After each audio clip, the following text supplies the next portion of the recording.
গত পরশুদিন আমি আমার ওয়াইফকে নিয়ে জল করতে যাচ্ছি, রাস্তার মধ্যে কুকুর গাড়ির মধ্যে লাফ দিয়ে উঠে আমার ওয়াইফের হাতে কুকুর কামড় দিছে। এই কুকুরের অত্যাচার আমরা থাকতে পারি না, শহরে কোনো জায়গায় আমরা সন্তুষ্ট না। আর এই পরিবেশবাদীরা বলে কুকুর, ওরা পরিবেশবাদী কুকুর নিয়ে শুয়ে থাক, তা আমাদের কোনো আপত্তি নাই। তার কুকুর তার ঘরে থাকবে, রাস্তার মধ্যে কেন কামড়াকামড়ি করবে? রাস্তার মধ্যে কেন আসবে কুকুর?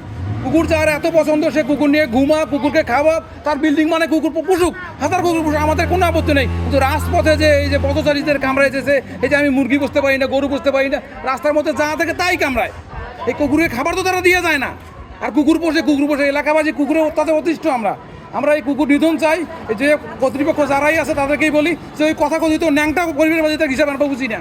যার এত পছন্দ কুকুর সে কুকুর পুষুক, তার ঘরে রাখুক, কিন্তু বাইরে কে কোনো কুকুর থাকবে? আমার বউ কামড়াইছে কুকুর, আমার কুকুরের হিসাব দিয়ে যাক, টাকা পরিমাণে দিয়ে যাক। ওরা বলে সিভিল সার্ভিসে ভ্যাকসিন ফ্রি, কোনো ফ্রি নাই। সিটি কর্পোরেশন আপনারা যান, এখন দেখেন 140 টাকা করে লাইন ধরে টিকিট দিয়ে ভ্যাকসিন নেওয়া লাগে। 140 টাকা সে দিয়ে যায়, তার বাপে দিয়ে যায়, পরিবারবাদী বাপে দিয়ে যায়। এখন আমার একটাই কথা, কুকুর মারি সাফা করতে হবে। শহরে এত অবাধিত কুকুর রাখা যাবে না। কুত্তে কামড়ায়, সব বাকি যদি কামড়ায় তাহলে আমরা কি করবো? 140 টাকা করিয়ে হাঁস মুরগি, তার পাশে এই যে বাইরে বাইর করতে চাইছে না, এই গরু বাইরে ইয়ে করে দিচ্ছে মানুষ।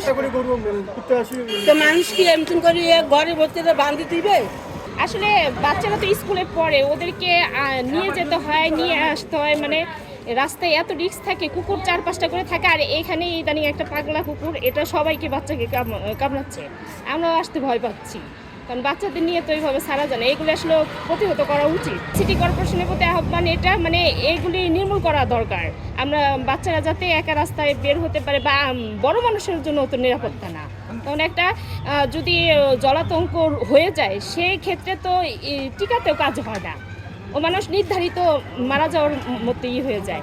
আমি পটেটো নিয়েছি, রাস্তা বাড়িয়েছি না, এখন এখানে দেখছে আমি পটেটো নিয়েছি, ও দৌড় দিছে, আমি পটেটো খাই দিছি, ও দেখছে, দেখি আমার এখানে আমি এতে মুকুট ঢুকেছি, খাইছি, ও এটাতে পটেটো কামড়াইতে না পেয়ে হাতে কামড়ে দিচ্ছে। আর আমি আম্মুক দেখাইছি, আম্মু হচ্ছে আসলে আম্মু ডক্টরের কাছে 140 টাকা দিয়ে একটা ভ্যাকসিন দিয়েছে। আজকে একটা দিছি, আর তারপর দিন একটা দিছি, আর একটা দেওয়া লাগবে। আজকে 3-4 দিন আগে আমার মেহমান আমার বাসায় আসছে, মাগরিবের নামাজ পড়তে আসবে। মাগরিবের নামাজ পড়ার আসার সময় এদিক থেকে এক পাগলা কুত্তাকে মানে পিটাচ্ছে, আর এই কুত্তার যায় কুত্তা হচ্ছে এই জায়গাটা দাবনাটার মধ্যে ঝাঁপে উঠে কামড়াই ছিঁড়াই নিয়ে নিচ্ছে, এরকম একটা অবস্থা। এদিকে বেশ কয়েকজন পাকার মাথার থেকে আমাদের এই ডাব চিলিকাটা স্কুলে পর্যন্ত এরা ওই দিনে 12-13 দিনকে কামড়াইছে, আমি শুনলাম। তা রাতে অনেক পিটাপিটি করা হয়েছে, যাই হোক ওই কুকুরকে পাওয়া যায়নি। আর কুকুরের উপদ্রব খুব অনেক হয়েছে এখন।